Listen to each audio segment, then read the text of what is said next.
Today we're gonna learn a new lesson, and in this lesson I will talk about JSP scripting elements and directives. And in the first part of this lesson, I'd like to explain the concept of Java server page, or shortly JSP.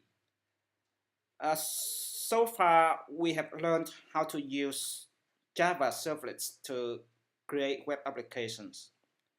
We have learned how to use servlet to generate HTML content using the method printLine of class printWriter. And now today we're gonna learn how to use JSP in web application.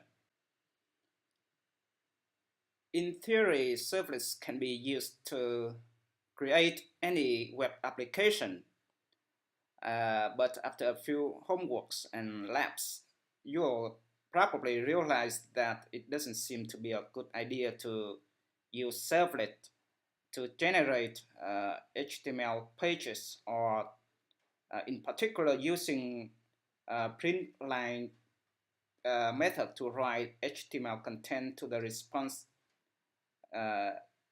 is not a good idea. Why? Because it's tedious and error prone to generate HTML content using printLine. You know, HTML tag is treated in servlets as a Java string, and it's very easy to forget to escape a quote or missing a closing tag.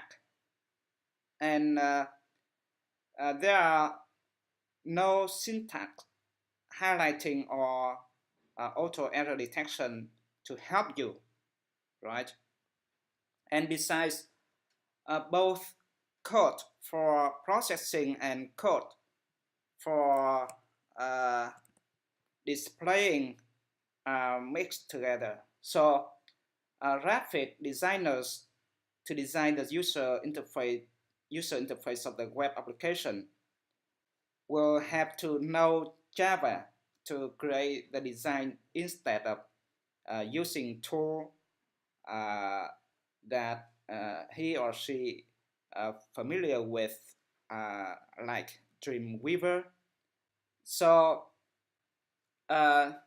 this problem is not limited to Java. In fact, all web technologies must deal with the same problem, that is how to generate HTML content in an efficient way.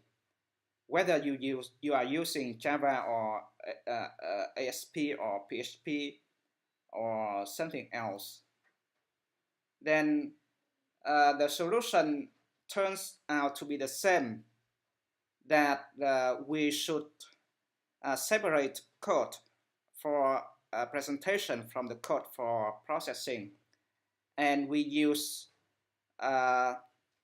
HTML page as a template, and then add code to the page to produce dynamic content in Java, and this is called Java server page, or JSP. Okay, now so let's take a look at some examples of JSP.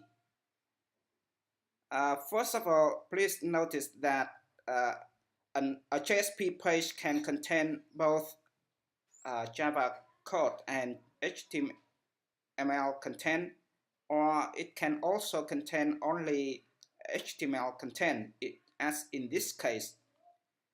As you see in this example, the content of the JSP page is just the HTML content. And if we run this page, uh, run this page, we run this page, then okay, we need to type the name of the JSP page. So hello JSP1.jsp, and so the return is a JSP without JavaScript. The current time is 6 p.m. So that's this part of the page.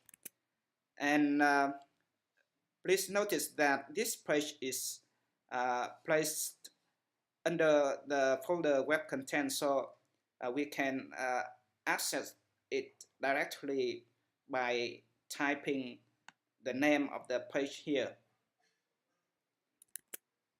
So if you refresh this page many times, the current time is still 6 p.m. That's because this is the static content. So you see here, this one is the static content. It's not the dynamic content. So how to change this static content into the dynamic content so that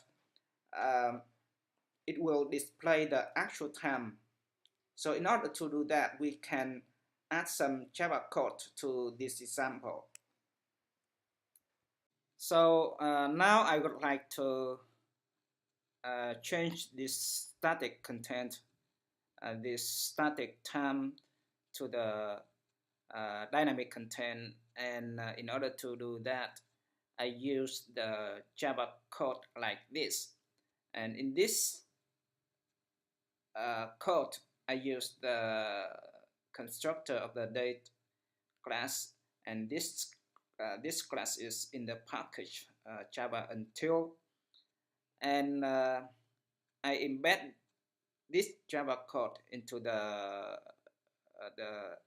regular HTML content. So notice that in this file we have two types of content. The first one is the static content, which is the regular HTML content, and the second one is the Java code, which is embedded into the regular HTML content. So this is a typical JSP file.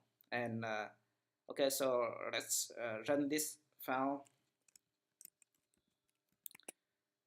Okay, so now we create the new version of the JSP file, and we new JSP file here, and this one is hello JSP2. Okay, and finish. Okay, and we pass the content here, and we run this application again, run as and run on server, and finish. Okay, we type the name of the file, hello JSP2 JSP, and so here you can see that the time now is dynamic. So if we refresh this page, then the time displayed here will be the real time, the real current time. So if I press refresh here, so you can see the time here changes. So that's because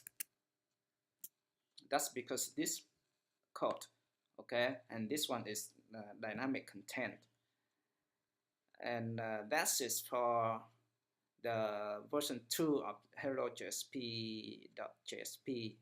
And the difference between this file and the previous file is that in this version we have the dynamic content, which is the Java code embedded into the regular HTML content.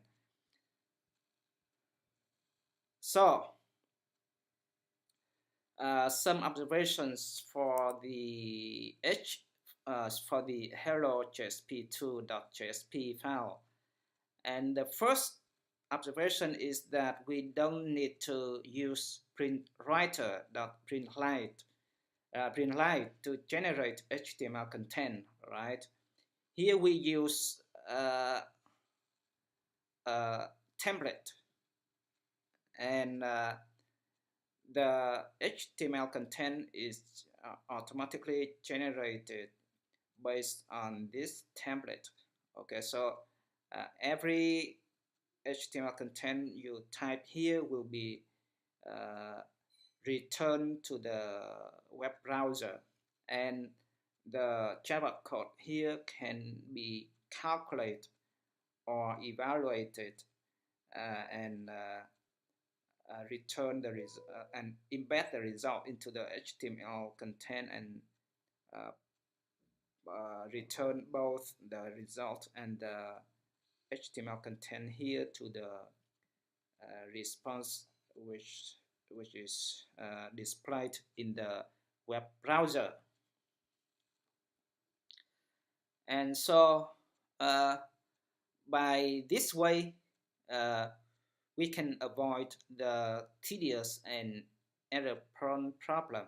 Okay, and the second observation is that we can use an HTML file as a template to generate HTML content, and because of that we can use visual tools like Dreamweaver to design HTML pages which is returned to the browser. And because of this we can make the web application more easily. Okay, so and the third observation is that again, this is the formula of the JSP page.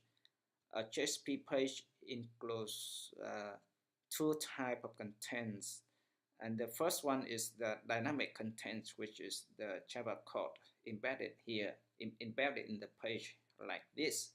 And the second one is the static content, which is the HTML template or the HTML content here.